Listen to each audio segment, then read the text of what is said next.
আসসালামু আলাইকুম। আমার আজকের রেসিপি ব্রয়লার চিকেন কারি। কম বেশি আমরা সবাই চিকেন রান্না করতে পারি, তাই আজকের ভিডিওটা বিশেষ করে নতুনদের জন্য। স্বাদের ভিন্নতা আনতে বাসায় অবশ্যই ট্রাই করবেন, আশা করি ভালো লাগবে। চুলায় একটা হাঁড়ি বসিয়ে তাতে হাফ কাপ রান্নার তেল দিয়ে দিচ্ছি। তেল গরম হলে দিয়ে দিচ্ছি 1 কাপ পেঁয়াজ কুচি।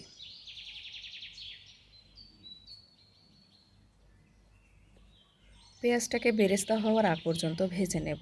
পেঁয়াজটাকে এমনভাবে ভাজতে হবে যেন কিছুটা লাল এবং কিছুটা সাদা থাকে।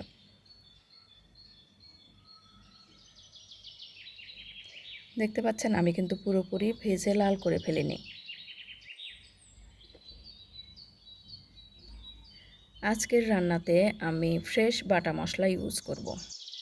এখানে 1 চা চামচ কাঁচা জিরা, 7টি এলাচ, 5টি গোলমরিচ এবং 2টি লবঙ্গ নিয়ে একসাথে বেটে নিয়েছি। সাথে 2 চা চামচ করে আদা ও রসুন বাটা দিয়েছি। আমি আজ 1 কেজি পরিমাণ মাংস রান্না করব, সেই হিসাবে মশলাটা রেডি করে নিয়েছি। আপনাদের এই মশলাটা রেডি করতে যেন কোনো সমস্যা না হয় সেজন্য ডেসক্রিপশন বক্সে পরিমাণগুলো লিখে দেওয়া আছে, চাইলে দেখে নিতে পারেন। এখন একটু পানি দিয়ে মশলাটাকে কিছুক্ষণ কষিয়ে নেব।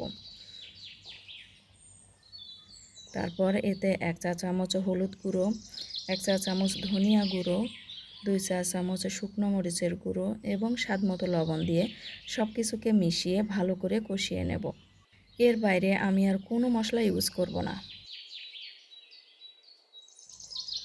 মশলাটাকে এমনভাবে কষাতে হবে যেন এর কাঁচা গন্ধটা চলে যায়। ভালোভাবে সময় নিয়ে কষানোর জন্য কিছুটা পানি দিয়ে দিচ্ছি। মাংসের স্বাদ কিন্তু অনেকটা এই মশলা কষানোর উপরেই নির্ভর করে। আপনি যদি সঠিক পরিমাণে মশলা দিয়ে সময় নিয়ে ধীরে ধীরে সব কিছুকে কষিয়ে নিতে পারেন, তবে আপনার রান্না অবশ্যই ভালো হবে ইনশাআল্লাহ।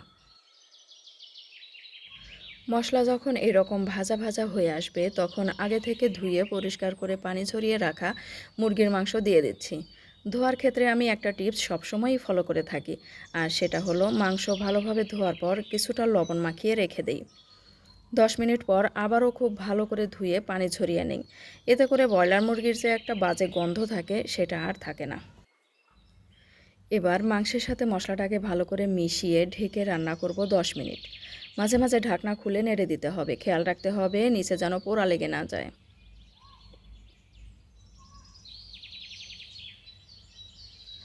10 মিনিট পর দেখুন মাংস থেকে যথেষ্ট পরিমাণ পানি বের হয়েছে।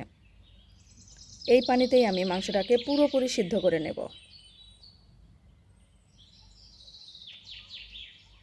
প্রায় আরও 20 মিনিট রান্না করার পর আমার মাংসটা পুরোপুরি সেদ্ধ হয়ে এসেছে।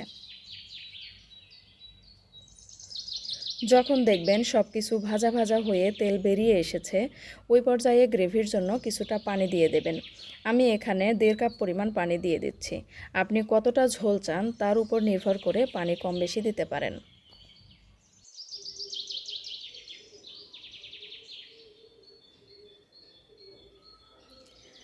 তারপর মিডিয়াম হাই আঁচে রান্না করে নেব। আর 5 থেকে 7 মিনিট রান্না করলেই কিন্তু হয়ে যাবে। নামানোর আগে কিছু কাঁচামরিচ দিয়ে দিচ্ছি। আপনি চাইলে ধনিয়া পাতাও দিতে পারেন, তবে এই রান্নাতে কাঁচামরিচের ফ্লেভারটাই আমার বেশি পছন্দের। এ সময় লবণের পরিমাণ চেক করে নেবেন। এবার আমার পছন্দ মতো ঝোল রেখে চুলা থেকে নামিয়ে নেব।